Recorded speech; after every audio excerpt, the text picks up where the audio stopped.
tengan ganas de sumarse a la alianza oficialista. Perfectamente, vamos a estar ampliando también con testimonios de lo que pasó este mediodía, efectivamente con el lanzamiento de Vamos Corrientes.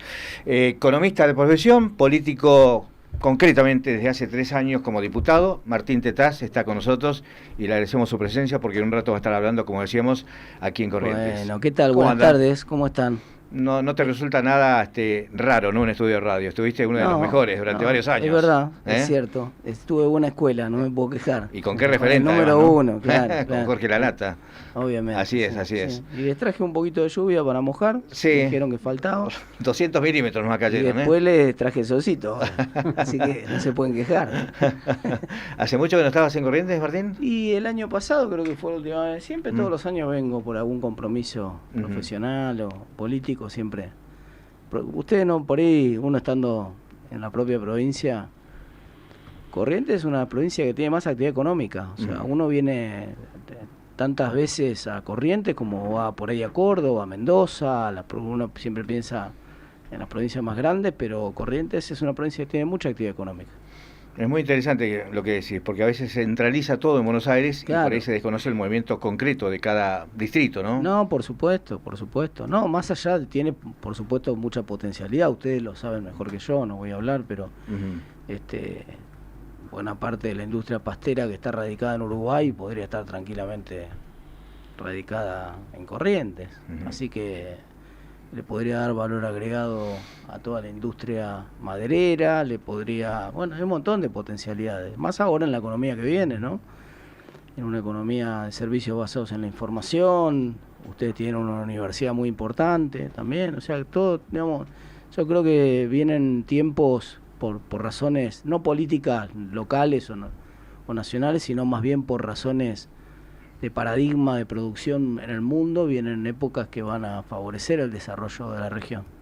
Considerándolo o comparándolo con otros tiempos, este modelo económico que hoy tenemos del gobierno nacional, ¿favorece más que otros momentos esta posibilidad de seguir creciendo o no, a tu juicio? Lo que pasa es que si el modelo de Milei tiene éxito en estabilizar la inflación, que la va a tener, y no tiene tormentas cambiarias que van a depender del resultado electoral de octubre, entonces vamos a un modelo de dólar muy barato, que va a durar unos años. Y ese dólar barato favorece a algunos sectores productivos, en general vinculados a los servicios, y perjudica a otros sectores productivos, en general vinculados a los bienes o al turismo, ¿no? Entonces va a haber ganadores y perdedores.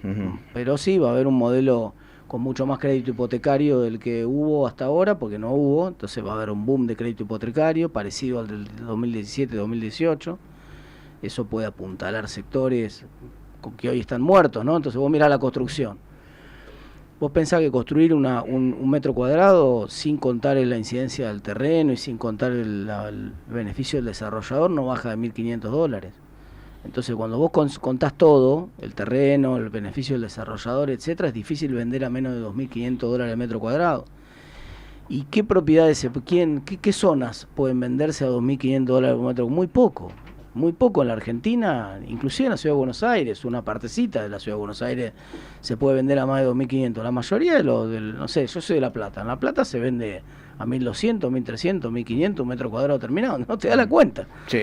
Entonces ese problema de la construcción requiere un shock de demanda que fortalezca los precios. Eso puede ocurrir con el crédito hipotecario, algo de eso va a ocurrir. Entonces, bueno, va a haber un poco de reactivación del sector de la construcción también. Sector a sector te voy dando algunos ejemplos de lo que uno puede esperar. Pero dólar barato, a veces algunos quieren, digamos que el modelo no puede favorecer a los que se favorecen con dólar barato y a los que se favorecen con dólar alto al mismo tiempo. Y el modelo elegido es un modelo que apuntala a la estabilización en el dólar barato.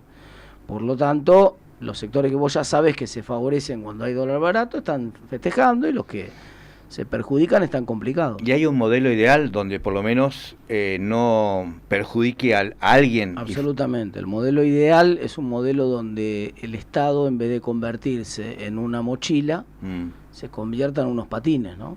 Es decir, que vos puedas circular más rápido y hacer las cosas mejor. El Estado, en líneas generales, y salvo algunas excepciones puntuales más bien locales, pero el Estado nacional se ha convertido en una mochila. Si finalmente vos decís, ¿qué te da el Estado Nacional? Si no te da muchas cosas y te cuesta caro. Entonces, eso implica que para cuando vos se abre la economía y tenés que competir y tenés un dólar relativamente barato, te matan. Vos decís, mira, yo no tengo problema en competir, muchos pymes te dicen esto. Yo no tengo problema en competir, incluso con un dólar barato, pero no con una mochila de todos los impuestos, porque entonces me estás haciendo correr contra Usain Bolt y el tipo va livianito y yo voy con una mochila de impuestos atrás. Entonces aflojame con los impuestos, aflojame con muchas regulaciones laborales. Yo estoy trabajando en eso en el Congreso ahora, y entonces va a ser más...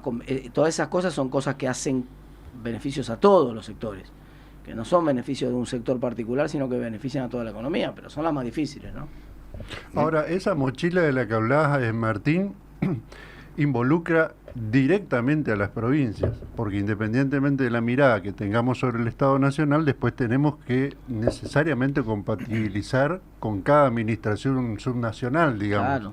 Y ahí entran a jugar otras cosas, además de la política, que ya sabemos que es siempre la que mete la cola, ¿no? No, olvídate, fíjate que el gobierno ya marcó la cancha a dónde quiere ir, ¿no? Entonces ya dio a entender, el otro día deslizó este tema del IVA, ¿no? Del IVA que se compartiría con las provincias. ¿Y eso es posible? Bueno, en realidad ya se comparte ahora con la Sí. provincia, ¿no? Lo que pasa es que se comparte con una regla, que es la regla de la coparticipación. Aproximadamente la mitad del IVA le toca a la nación y la otra mitad le toca a las provincias. La que le toca a las provincias se divide con un esquema que está en la ley de coparticipación, los porcentajes. Lo que pasa es que hay provincias que son muy productivas y generan mucho más valor agregado que lo que reciben por la regla de la coparticipación. Esas provincias típicamente son, qué sé yo, Córdoba, Santa Fe, la ciudad de Buenos Aires, la provincia de Buenos Aires, son las más productivas. Les recontra conviene el cambio porque les conviene, ellos generan mucho más IVA que el que reciben por coparticipación, pero del otro lado tenés un montón de provincias que son menos productivas, que reciben más coparticipación que lo que generan de valor agregado. Y esas provincias se perjudicarían mucho si cambia la regla, obviamente. Entonces, ahí va a haber una puja política interesante, ¿no? Claro, lo que pasa es que también significa un cambio de paradigma, de un poco lo que venía señalando Absolutamente. vos. El Estado omnipresente en todo, resolviendo todo con el cuchillo, cortando la torta, y esto es otra cosa, distintamente. Absolutamente. Lo que pasa es que, otra vez, el Estado puede contribuir a la actividad económica, y ahora cuando vos ves jurisdicciones donde cada 2 empleos del Estado hay un empleo del sector público, del sector privado, y bueno, la ecuación medio que no te da, o sea, es el doble el tamaño del sector público en términos de empleos y en términos de generación de empleo que lo que es el sector privado, ahí lo está ahogando. O sea, no puede ser que haya que el sector público tome tanto, porque entonces no le deja nada al sector privado. Pero también es cierto que hay algunas provincias, uno después está la discusión, que es una discusión compleja, ¿no? ¿Cuál es el modelo de desarrollo de cada provincia? Es como cuando vos te acercás a pedir financiamiento con un pyme, se acerca con un proyecto. ¿Qué le preguntan al pyme? Lo primero que le preguntan es cuál es tu modelo de negocio. ¿Cómo vas a hacer que tu proyecto gane plata? Eso quiere decir el modelo de negocio, ¿no? O sea, ¿en qué se basa tu facturación? ¿En qué se basa tu ventaja de costos? ¿En qué se basa tu ventaja de mercados? ¿En qué se basa por qué gana plata este proyecto? Ahora trasladarle la misma pregunta a los gobernadores, ¿no? Entonces decirles, ¿cuál es el modelo de valor que le agrega a la sociedad cada una de las provincias? Bueno, ese es el debate de fondo, ¿no? Y hasta ahora hay mucho que cuando vos el 90% de los fondos los recibís del gobierno nacional, no te preocupa mucho la generación de valor, porque igual la plata para hacer políticas públicas la te la da el gobierno nacional. Vos sabés que ayer hablaba con un gerente bancario, me decía que es impresionante la forma que están atendiendo de la gente que va a buscar créditos. Claro. Pero créditos a 20 años, ¿eh? En una Argentina siempre tan ambivalente, cíclicamente con las cuestiones económicas, sin embargo la gente va y se mete, como habitualmente decimos. No, eso es así, va a haber un boom de crédito. Vos pensá, para tener una idea de cuánto puede crecer eso, pensá que Argentina hasta principio del año pasado tenía solamente 4 puntos del PBI de crédito, ese era el tamaño de crédito. El segundo país de América Latina que tiene menos, dejando de lado Venezuela, tiene 40. Quiere decir que nosotros podíamos multiplicar por 10 el tamaño de crédito. El año pasado se duplicó. Terminó el año con 8 puntos de crédito. O sea, un boom de crédito, pero de niveles tan bajos que todavía no alcanza a traccionar la economía, pero eso te hace crecer 4 puntos de la economía por año. Entonces vos tenés ese ritmo de crecimiento de crédito, lo vas a tener por unos años, hasta que alcances el nivel de crédito que tiene Chile, que no digo Chile, Chile es el mejor de América Latina, pero poner hasta que alcances el nivel de crédito que tiene Colombia, Perú, Uruguay, qué sé yo, Brasil. Entonces eso es muy posible de alcanzar en poco tiempo, y eso hacia ahí vamos a ir, ¿no? Lo que es más difícil, que está resultándole más difícil al modelo actual, es la recomposición de los ingresos y por lo tanto del consumo por el lado del salario, ¿no? Es el gran talón de Aquiles en este Sí, momento. vos fíjate que la inflación está bajando y eso te empieza a dar aire, pero en marzo dejó de bajar, en abril dejó de bajar, entonces vos venías desde mayo del año pasado, ponele hasta enero o febrero, le venías recuperando de a puchitos, ¿no? Habías perdido un montón en los últimos 5 años del salario, pero venías creciendo medio puntito, un puntito, recuperabas de a poquito. Y en marzo y abril te pegaron 2 trompadas que quedaste en la lona de vuelta, ¿viste? Y otra vez arrancar. Entonces, eso se hace difícil, eso se hace muy difícil. ¿Y por qué razón se da eso? ¿Cuál es la explicación que vos le encontrarías a eso? La primera pregunta que me surge a mí es si eso tiene algo de relación con lo que viene insistiendo Economía, el gobierno en las últimas semanas, decirle a los empresarios inviertan más. ¿Tiene algo que ver con eso o no? Claro, pero lo que pasa es que hay algo que ya aprendimos nosotros, deberíamos haber aprendido, ¿no? Que acuérdense ese famoso ministro de Economía, Alfonsín, que dijo esta frase: dijo, les hablé con el corazón y me contestaron con el bolsillo. Es decir, el ministro de Economía tiene que crear las condiciones para que la gente vea. Nadie va a invertir, no es una arenga futbolística como la tribuna que te dice, che, pongan huevo que tenemos que ganar. Entonces los jugadores van adelante, ¿no? Esto no es así. Es decir, el inversor no es que no invierte porque no tiene lo que tiene que tener, o porque está esperando un empujón del ministro de Economía. No invierte porque hay incertidumbre. ¿De qué tipo? Bueno, ahora de precios menos, por suerte. La inflación bajando ayuda a que vengan las inversiones. La salida del cepo ayuda a que vengan las inversiones. Pero bueno, el inversor le va reclamando todo eso al gobierno. Dice, primero, estabilizame los precios. Después estabilizame el dólar. Después sacame el cepo, porque con el cepo no tiene sentido invertir. Es un impuesto muy grande invertir. Después empezá a mejorarme regulaciones laborales. Después empezá a bajar mi impuesto. Después garantizame que el resultado de las inversiones no depende de quién gane la próxima elección. Yo creo que el gran desafío para poder consolidar un proceso de estabilidad que necesitamos, vamos a decir la verdad, nosotros necesitamos, independientemente de el que esté de acuerdo o en desacuerdo con Milei, eso no importa, eso se dirime en una elección, nosotros necesitamos que a Argentina le vaya bien, no a Milei, a Argentina le tiene que ir bien, tiene que poder estabilizar a Argentina, porque lo pudo hacer todos los países de la región, lo pudieron hacer Chile, Brasil, Colombia, Perú, Paraguay, Uruguay, no importa el quilombo político que tenga, los tipos, no importa la próxima elección. En Chile te ganó un tipo de extrema izquierda del Partido Comunista y no pasa nada con la inflación. En Uruguay acaba de ganar una persona de izquierda también y no pasa nada con la inflación y con el dólar. Nosotros necesitamos llegar a ese nivel de estabilidad y de consenso respecto a la estabilidad, un consenso tan grande como el que teníamos en la democracia. De resultas tal de que todo el mundo esté convencido que no importa el resultado de la próxima elección para la estabilización. Importará porque seguramente algunos le pondrán más impuestos a los ricos y otros le sacará los impuestos y otros le pondrán... Sí, claro, habrá por supuesto matices y un perfil seguramente político de unos y de otros que diferirá. Pero lo que no puede diferir es el compromiso con la estabilidad, y en eso nosotros tenemos que ser patriotas antes que partidarios. Y tenemos que tratar de que le vaya bien no al gobierno, sino a la Argentina. Tiene que este proceso de estabilización poder terminar bien y tenemos que llegar al lugar donde ya no depende de la próxima elección. Tiene que haber una estabilización de carácter político, llamémosle así, para que ayude a la de carácter institucional, claro, te diría yo, no político. Porque el problema de carácter político que está pasando ahora de la estabilización es que el inversor ese que el ministro le dice ven a invertir, te dice, y espera que quiero ver cómo sale la próxima elección. Quiero ver si Cristina gana en la provincia de Buenos Aires y vuelve el kirchnerismo dentro de 2 años, ¿entendés? Si nosotros estamos en esa, no salimos nunca más. Es imposible salir así, porque no puede, es a borbotones. Entonces un día gana uno, vienen, invierte alguien, nadie va a invertir vos haces un proyecto de inversión más o menos estable, buscás 10 años, 15 años de horizonte. Entonces nadie puede invertir si vos no sabés lo que va a pasar en la próxima elección y eso te cambia la vida. Nosotros tenemos que alcanzar ese lugar de un banco central independiente que no le meta la mano, no le pueda meter la mano a nadie, por lo tanto de lo mismo quien gane. Tú que vos digas, mirá, la verdad que yo prefiero que gane, no quiero que gane Cristina, a mí no me gusta. prefiero que gane otro. Pero si gana Cristina, estoy seguro que no va a haber inflación. Si nosotros llegamos a eso, buenísimo. Entonces el inversor va a venir a invertir, porque no importa si gana Cristina. Ahora, si vos ves el cuco y decís, che, mirá que la estabilidad no está garantizada, mirá que si ganan sectores del peronismo que son no van a respetar la estabilidad, van a empezar a emitir de vuelta, bueno, chau. Entonces, ¿cómo haces para traer una inversión en ese contexto? ¿Estás seguro de lo institucional con este gobierno, más allá de tener una... No, es la deuda, esta es la gran deuda, es la deuda de este gobierno. Y el comportamiento del presidente, inclusive, buscando adversarios siempre. Vos fijate que es un populismo de derecha, finalmente, ¿no? Es decir, esa es una construcción, la construcción populista del ellos y nosotros, de tratar de crear siempre el rival, de pelearse con los medios de comunicación. Esto es de terror, lo de la pelea con los medios de comunicación. Es una cosa penosa, porque remite a lo peor del populismo en otras latitudes y en otras épocas de la historia argentina. Si vos estás seguro de lo que estás haciendo, anda para adelante, amigo, no hay problema, pero no te pelees con los periodistas. Periodistas va a haber siempre, y va a haber gente que va a opinar mejor que vos y gente que va a opinar peor que vos.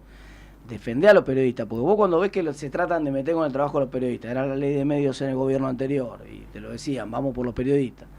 Y eso nos parecía una aberración, y está bien, digamos, y movió a toda la comunidad a organizarse para decir, che, paren, no pueden ir por la justicia, no pueden ir por los medios de comunicación, pues se nos termina la república. Bueno, la misma lógica tiene que primar ahora.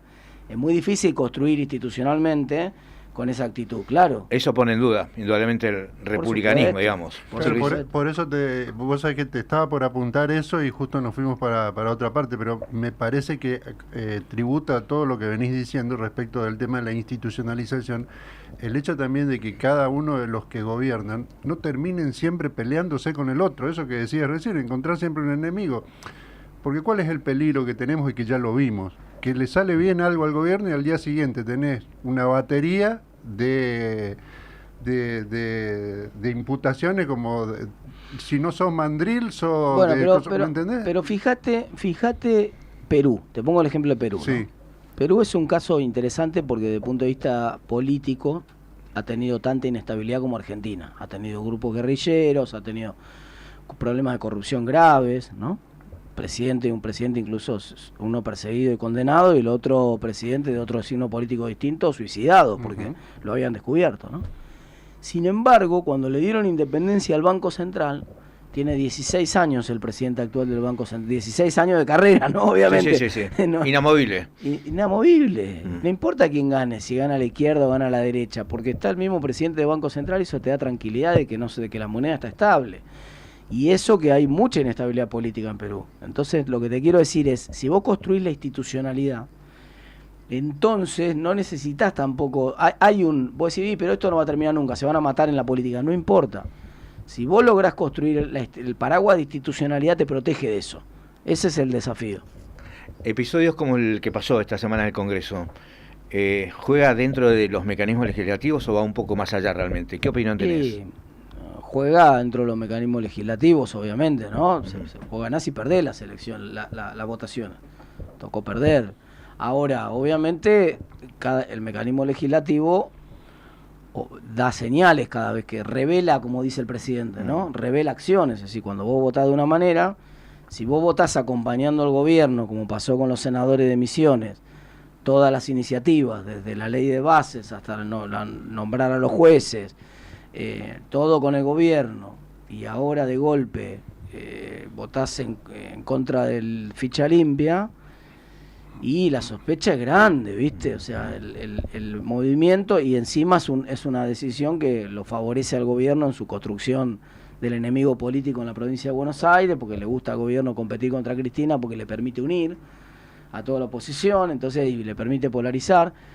Y entonces obviamente es una regla que hay que respetar, porque el Senado puede votar como puede votar y digamos, mientras uno no descubra que hay un caso de corrupción y que circula una valija, que sería un delito penal, bueno, qué sé yo, los senadores, uno puede ganar y hay que bancarse el resultado de lo que sale en el Senado, pero no, eso no obsta que los propios representantes, o sea, el pueblo de Misiones le pida explicaciones a sus senadores, y que la gente mire a los senadores y diga, che, lo señale con el dedo y diga, estos tipos miren cómo votaron en todas las oportunidades anteriores, miren cómo vota ahora y le piden explicaciones, ¿no? ¿La provincia de Buenos Aires es un problema? más allá de quién gobierna? Es la mirada que tenemos muchos Lo que pasa desde es que, las provincias. a ver, la provincia de Buenos Aires, en la historia de la Argentina, ha sido un problema tan grande que para reorganizar la unidad nacional, para decirlo en estos términos, debió ceder su capital. En 1880 la provincia de Buenos Aires debilitó, le dio su corazón prácticamente a la Confederación. Es decir, dijo, dejen la capital federal, y pasó a ser la ciudad de La Plata la capital. Ujú. Así todo, sigue teniendo una potencia económica muy superior a la del resto de las provincias y ahora tiene además una potencia electoral muy superior a la del resto de las provincias por el peso del conurbano. Y además de eso, que puede plantear un problema, ese desbalance, sobre todo en lo político, plantea naturalmente un problema. Hay un problema real de gran urbe que lo tiene San Pablo, que lo tienen las grandes áreas metropolitanas y que hoy está en lo que se llama el AMBA, que es la ciudad de Buenos Aires y los 24 partidos del conurbano que la rodean. Entonces, eso requiere algún tipo de solución institucional distinta probablemente. Es decir, no hay una autoridad del AMBA. Y me hace acordar a los duques de Hazard, ¿se acuerdan? Cuando se escapaban y pasaban de un estado al otro y lo miraban desde el otro estado y decían, ya, hasta acá no podés, lero le hacían, ¿no? Sí. Al policía que estaba del otro estado. Comisario Lobo. Al comisario, ¿te acordás? Coltrane se llamaba el comisario, si mal no me acuerdo. Y entonces vos no podés tener la General Paz con una regla de un lado y con otra regla del otro en tantas materias que son muy sensibles a de qué lado te ponga la General Paz. Por ejemplo, en materia de cómo funciona la policía y tantos otros temas de seguridad, que es donde más se ve. Pero lo mismo que pasa en seguridad también pasa en salud, también pasa en educación. Es decir, hay un problema porque, por ejemplo, el 40% de la gente que se atiende en los hospitales de la Ciudad de Buenos Aires no es de la Ciudad de Buenos Aires. Entonces, la gente vota con los pies, como dice el presidente, ¿verdad? Y entonces eso te plantea un problema de gestión. ¿Quién gestiona los hospitales? ¿Por qué los gestiona la Ciudad de Buenos Aires si en realidad la gente que se atiende no es de la Ciudad de Buenos Aires? ¿No debería haber una estrategia coordinada entre la Ciudad de Buenos Aires y la provincia de Buenos Aires para un área metropolitana tan grande? Algunos doblan la apuesta y dicen, ¿no debería partirse la provincia de Buenos Aires? Pero claro, eso implica una reforma constitucional, ¿no? Entonces, y que todas las otras provincias lo acepten, pero algunos dicen, no habría que hacer una provincia del conurbano, por llamarlo de alguna manera, y después otra provincia del interior productivo que quedaría más parecido a lo que es Córdoba o Santa Fe, tal vez, ¿no? Sobre todo Córdoba. Bueno, son preguntas. Sí, además para desmembrar ese núcleo electoral que es claramente determinante y que además es el desvelo de todos los presidentes. Bueno, lo que pasa es que...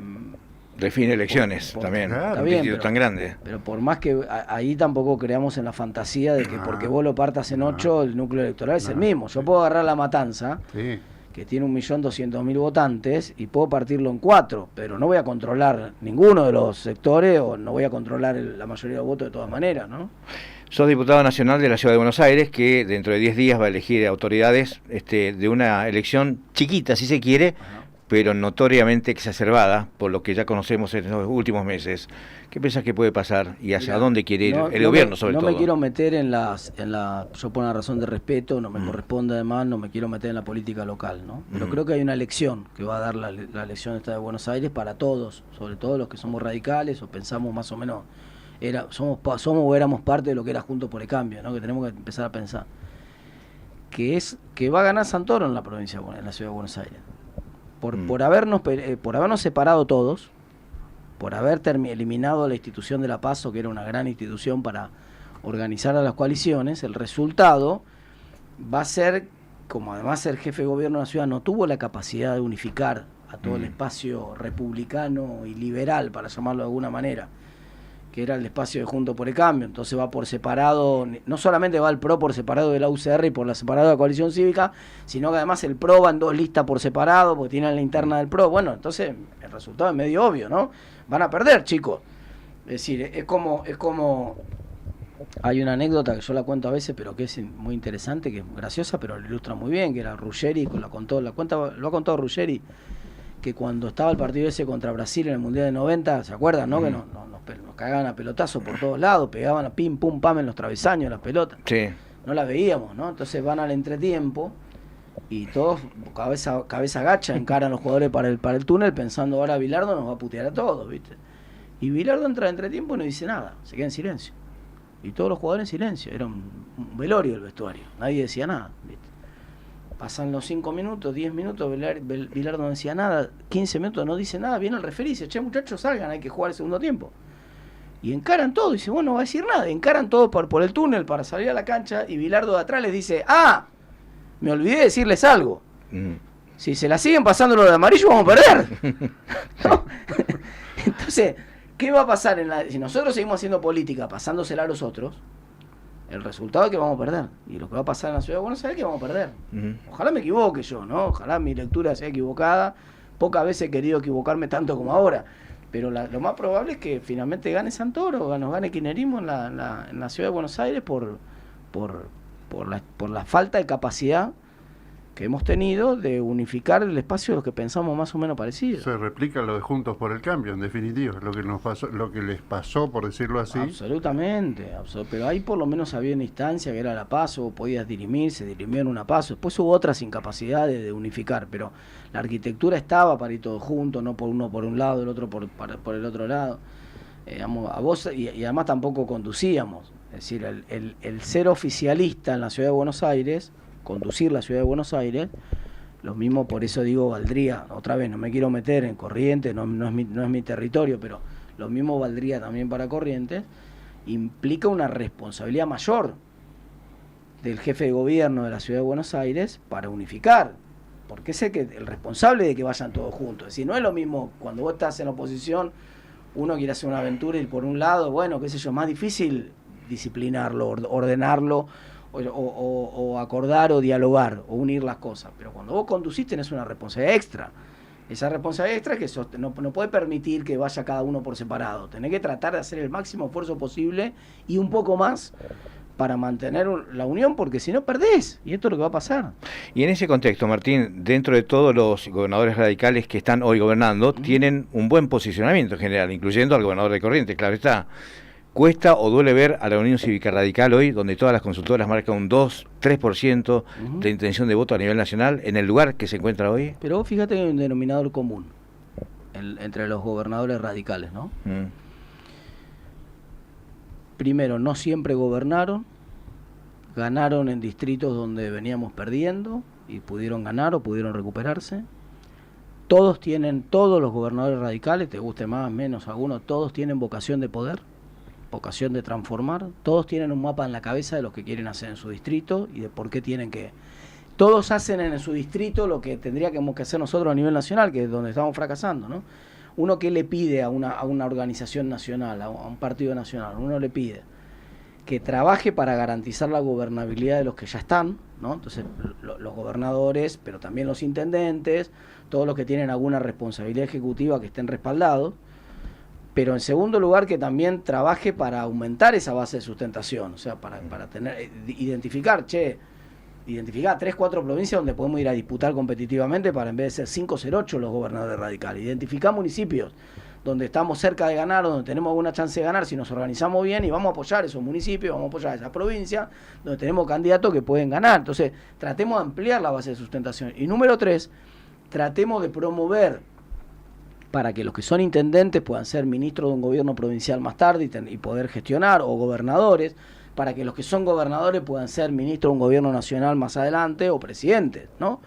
Eso es lo que le está faltando al partido. O sea, el partido no tiene esa ambición de promover a los que ya están para que crezcan, y no tiene esa ambición de ganar cada vez más lugares y de, por lo tanto, identificar y planificar cómo hacer para ganar en más lugares. Eso nos está faltando. Dicho eso, también es cierto que hemos crecido en nuestra fortaleza territorial y en nuestra cantidad de gobernadores, y que por ahí en la próxima elección yo aspiro a que nosotros tengamos un presidenciable. Es muy posible, digamos, en la medida de las gestiones de los gobernadores son buenas y están siendo bien identificadas, respaldadas por la gente.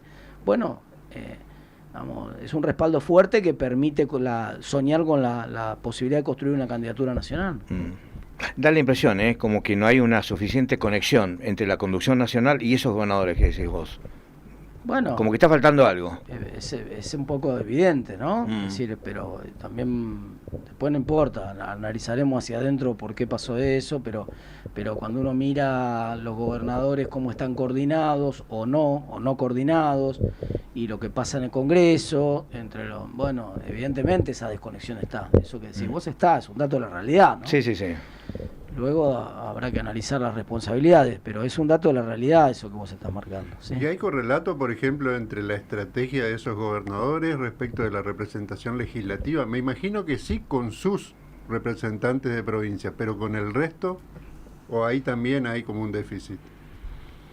No, hay un déficit claro ahí, y ese déficit, sobre todo en estos 2 años, ¿no? En estos 2 años lo que se vio, también un poco te lo impone Milei a eso, ¿no? Es uno los ve a los gobernadores más a la defensiva que a la ofensiva, más en una búsqueda de supervivencia, ¿viste? La reducción de recursos hacia las provincias ha sido muy grande para todos los sectores, o sea, sin distinción de partido político, y entonces con menos recursos el gobernador después se da vuelta y tiene que garantizar la salud, tiene que garantizar la educación, tiene que garantizar la policía, tiene que garantizar la infraestructura, porque encima se corre el gobierno nacional de la infraestructura. Yo veía ahí en el aeropuerto la ruta que pasa por adelante del aeropuerto, que nos subimos que hace no sé cuántos años. La autovía, sí. Claro, la arrancaron hace como 6, 7 años y 8 está cumpliendo. Se paró en el gobierno de Alberto Fernández, ahora obviamente se para también, porque ahora el gobierno nacional ya, antes por lo menos te hacía como que, ¿no? Entonces te ponía el cartelito y vos decías, por lo menos te ilusionaba, decía, capaz que van a poner algún mango para terminar. Ahora ya te dicen, no, mira, no vamos a poner un mango para terminarla, así que te tenés que hacer cargo vos. Bueno, entonces el gobernador tiene un desafío doble. Así como te cuento este caso de que pasa acá, seguramente está pasando en otras provincias. Entonces eso hace que sea más difícil, ¿no? Más difícil, porque la coordinación que se ve es más bien a la defensiva.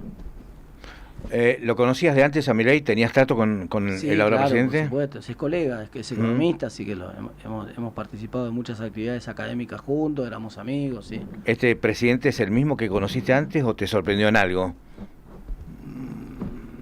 No es el mismo que conocí antes. Me sorprendió, primero, es mucho mejor político. Yo no le conocía, no tenía él esa capacidad política, la pulió, digamos, era un diamante en bruto en todo caso, no se veía, le sacó toda la basura que tenía y quedó, realmente la capacidad de él como político es muy superior a la de él como economista, claramente, ¿no? Es evidente. Por un lado. Por otro lado, él giró desde el punto de vista ideológico, desde una posición que yo le conocí, que era una posición bien liberal, a una posición de conservadora. Él es el nuevo líder, o apuesta a ser el nuevo líder de la derecha global. Sí. Es un desafío interesante, ¿no? Porque yo entiendo, va afuera y la derecha en el mundo, uno cuando busca un líder del progresismo global y de un republicanismo global, ha visto muchos. Entonces uno dice, qué sé yo, Merkel en su momento, el mismo Macron, Obama, ¿no? Te iba a decir eso. Entonces uno va viendo figuras y va viendo liderazgos del republicanismo liberal.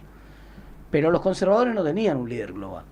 Trump aparecía como líder global, pero al mismo tiempo se desdibujaba, no era atractivo desde el punto de vista, era más bien reactivo con la gente, entonces no entusiasmaba multitudes y no lo hacía a lo largo y a lo ancho del mundo. Y Milei está logrando eso. Entonces lo ha seducido la derecha global y él está comprando ese discurso mucho más conservador que no tenía. Este ataque de Milei a los medios, el Milei que conocíamos nosotros, jamás hubiera hecho una cosa así, claro. O sea, no se le hubiera ocurrido el ataque o decir que alguien que es homosexual en realidad es un pedófilo, este tipo de barbaridades nunca se le hubiera ocurrido, porque él lo ha dicho toda la vida, el liberalismo es el respeto del proyecto de vida del otro. Si tu proyecto de vida es ser un periodista, agarrar ese micrófono y ser muy crítico del gobierno, bueno, o sea, es ahí cuando te tengo que respetar. No cuando hablas a favor mío. Cuando hablas a favor mío es fácil respetarte, más vale si estás de acuerdo conmigo, ¿no? El respeto, cuando vos te referís al respeto del proyecto de vida del otro, es cuando no coincide con el tuyo, no cuando coincide con el tuyo. Bueno, ahí, insisto, se está convirtiendo en un líder conservador de la derecha global y está dejando de tener ese aspecto liberal que tenía. Pero y en el aspecto económico, en la materia estrictamente económica, ¿también se vuelve conservador? ¿También se endurece? ¿Se vuelve? Bueno, fíjate que gobernó con fuertes intervenciones los 2 primeros años. Ahora hay una buena noticia, chapó, yo fui el primero en felicitarlo, que es la salida del cepo. Pero los primeros 2 años el precio del dólar lo puso él, por decreto, ¿no? Entonces que un burócrata sepa mejor que el mercado cuál es el precio más importante de la economía es medio raro, es algo contradictorio, pero lo puso él. Ahora, cuando vos tenés supuestamente la inflación es un fenómeno monetario, pero vos en el Ministerio de Trabajo le das instrucciones precisas al ministro de Trabajo, al secretario de Trabajo, mejor dicho, para que no convalide paritarias que van por arriba del 1%. Entonces, ¿en qué quedamos?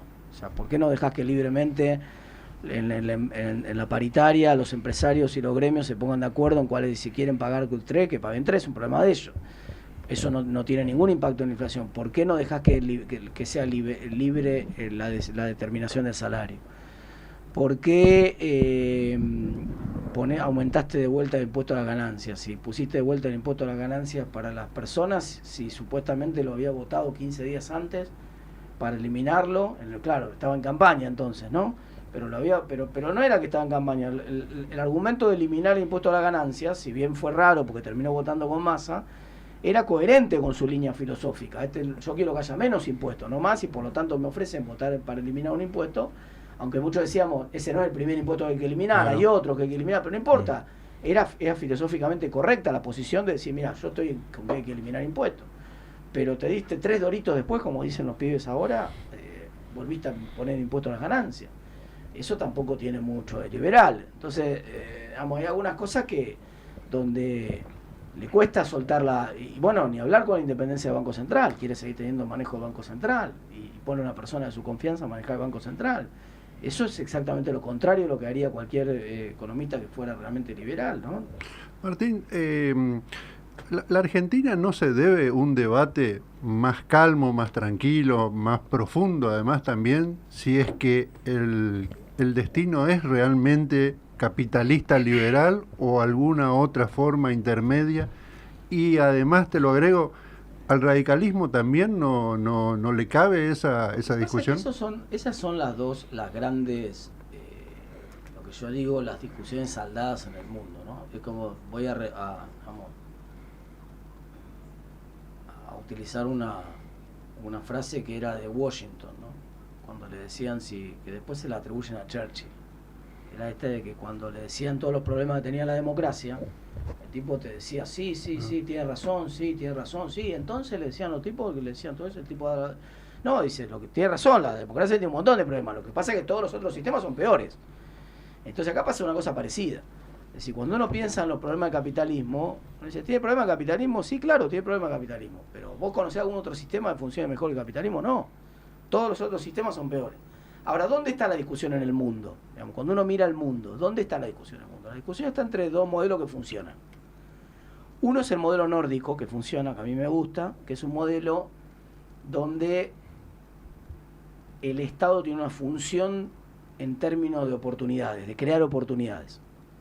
Y entonces la educación es universal y de muy buena calidad para todo el mundo, la salud es universal y de muy buena calidad para todo el mundo, entonces vos cuidás el capital humano, que es el corazón de una economía.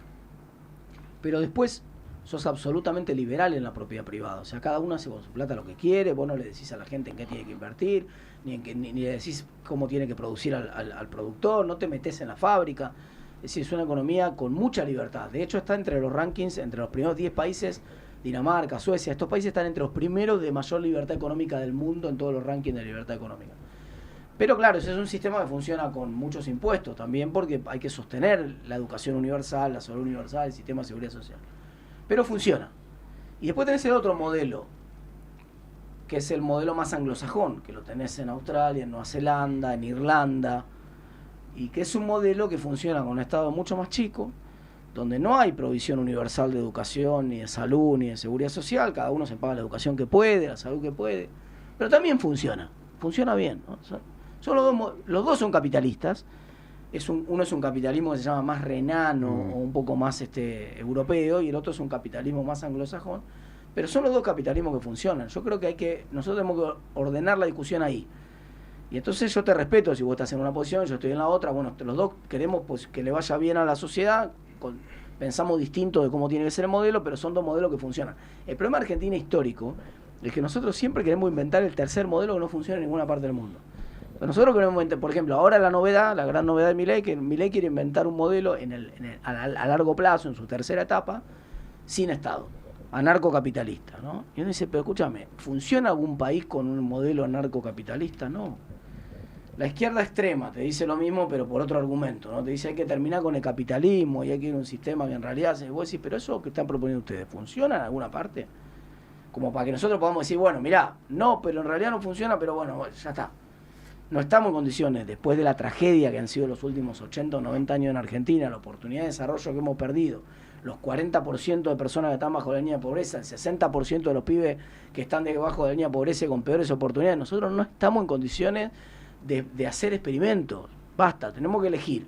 ¿Queremos ser Australia o Nueva Zelanda? Apuntemos a ese modelo. ¿Queremos ser Noruega, Finlandia? Apuntemos a ese modelo, pero apuntemos a algún lugar que funcione.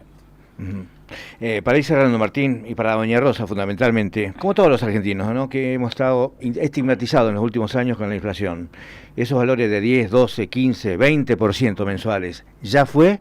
Ya fue, sí. En todo caso, una inflación controlada.